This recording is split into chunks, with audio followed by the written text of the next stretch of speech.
Welcome to Dory Cote on Shamanism, a weekly podcast that explores one theme in shamanism throughout each month. Get comfortable, have a seat, and let's get started.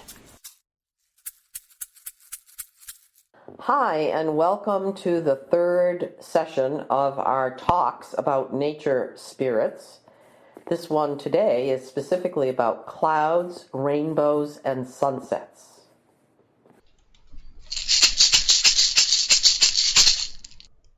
Dory, do clouds actually have a spirit?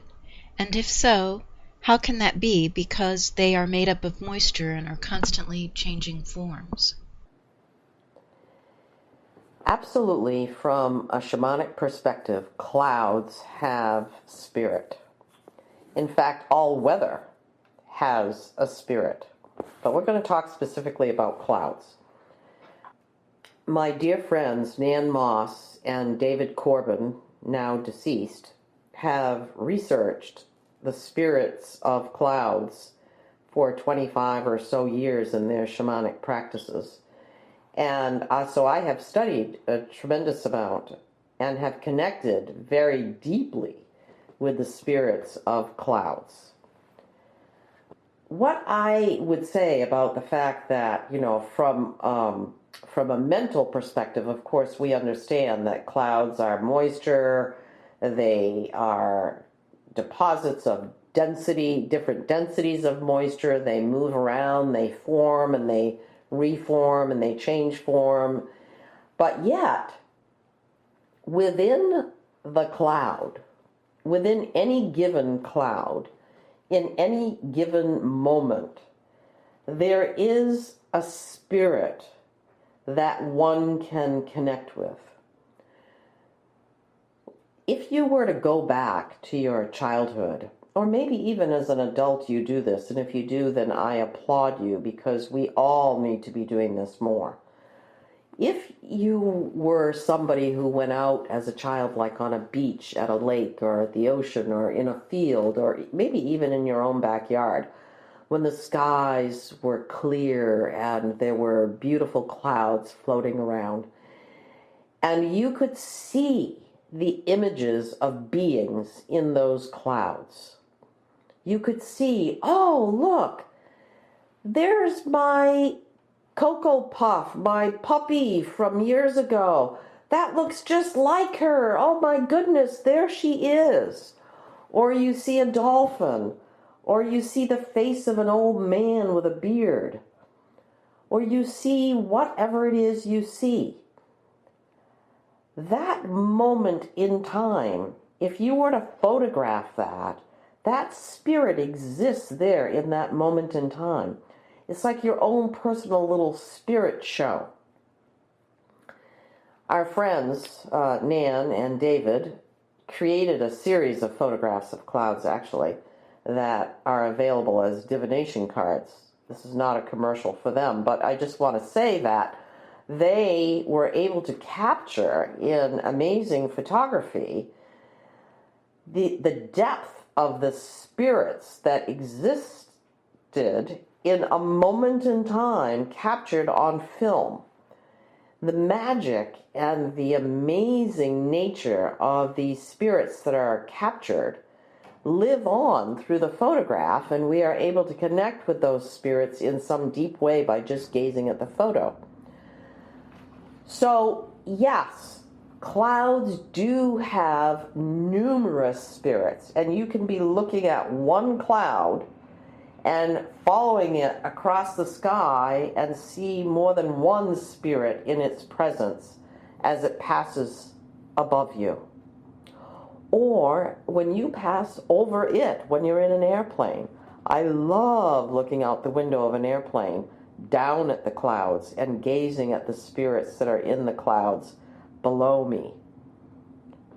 I encourage everybody to spend more time with clouds and allow yourself to experience the magical, mystical, spiritual quality of the presence of the spirits in those clouds.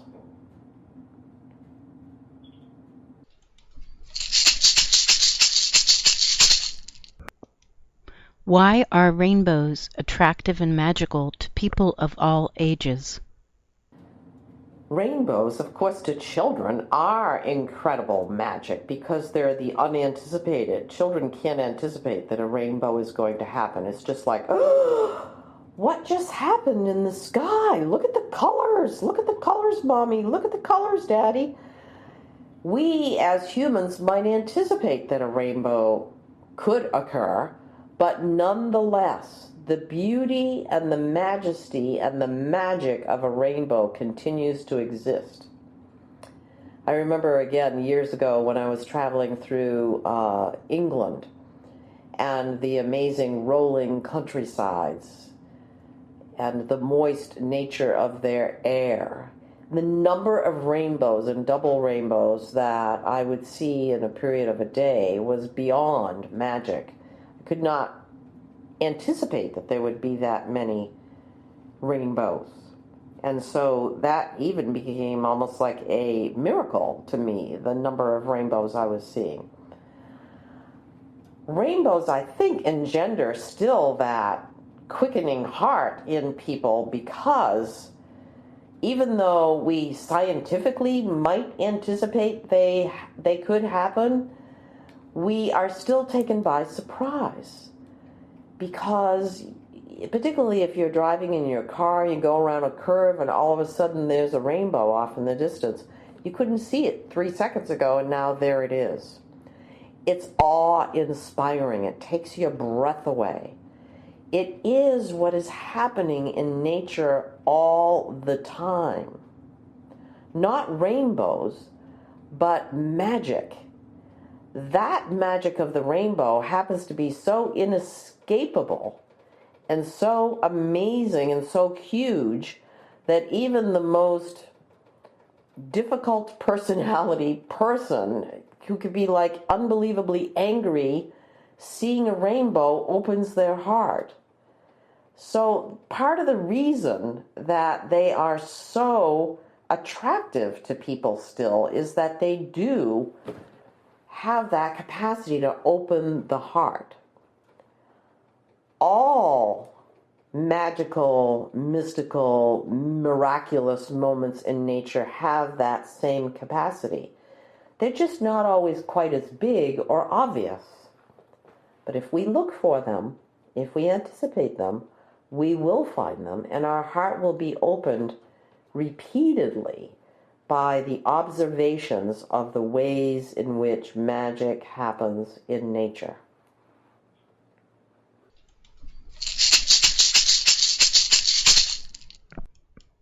Do sunsets have a spirit? And why do sunsets open a person's heart? I believe that sunsets do have a spirit. And you know why I say that? Because there are no two sunsets that are ever alike. Have you ever wondered that? You could go watch the sunset at, say, for instance, Key West, famous place for watching sunsets, or the mountains of the Colorados, or someplace in New Mexico, or the desert. You can watch the sunset every single solitary night, and it will never be exactly the same. There are people who capture sunsets and sunrises with their cameras. I was going to say film, but today people don't use film quite so much. People who capture these sunsets and sunrises every day. No two are ever alike. How does that happen? That, to me, is the presence of a spirit. There's a spirit associated with the way the sun, the sky, the clouds, the moisture, the wind, all come together and create a spirit in that moment that is visible to us as magic that is really pretty, also at the same time miraculous. And so it opens people's hearts because you can't anticipate exactly what it's going to look like. You know the sun is setting, but you cannot anticipate what it's going to look like until that moment comes. And those moments keep changing. You can watch a sunset and go, oh, and look at it again 15 seconds later and it's different. Another, wow, wow, wow, look at that, look at that, look at that, look at that. Magic. It is the spirit of the sunset.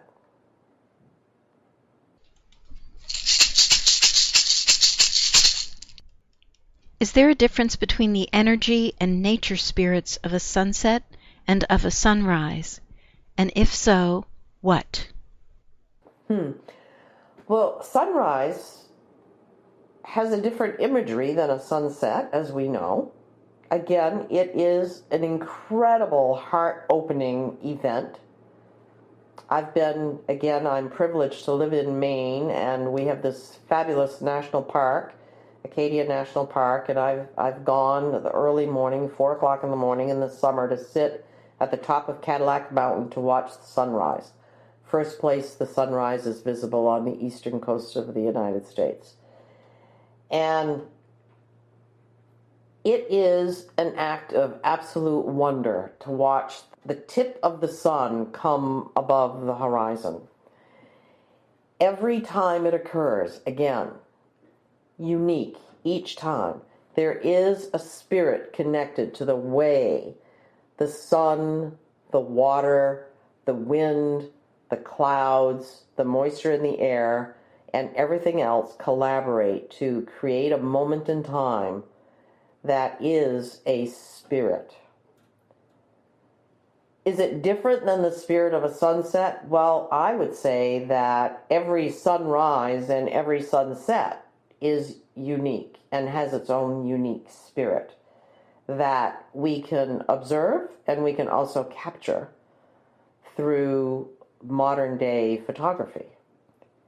It is the spirit of the sunrise and the spirit of the sunset as it is happening in that moment. Each one unique.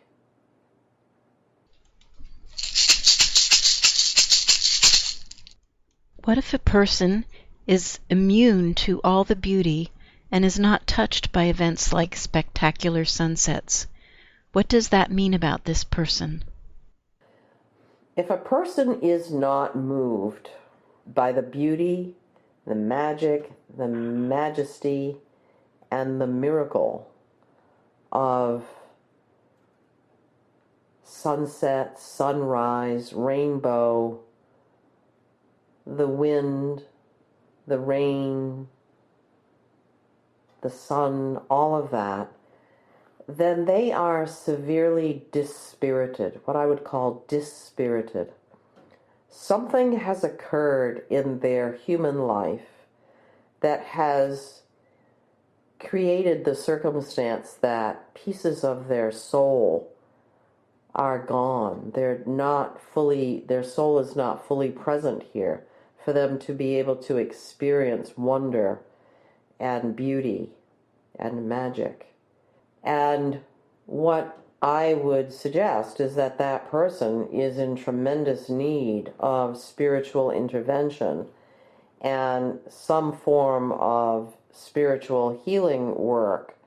For instance, in shamanism, we might think that person might need something like soul retrieval work, a soul retrieval ceremony. It is a sad, sad, sad state of events when a person is not open, is not able to experience such amazing beauty that we, as a spirit in a body, get to observe here on earth.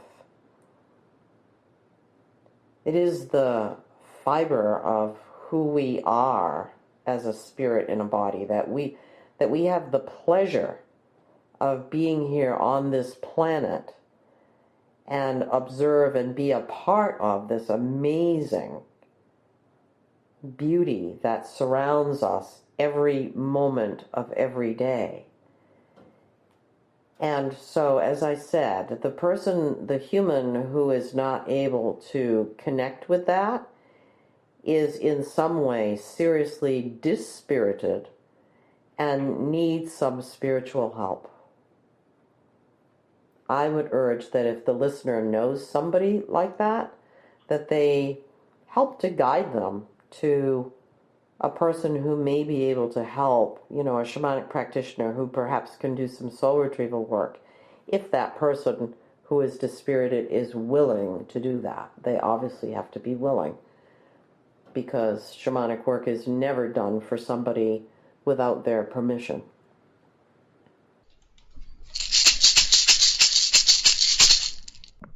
This completes the questions.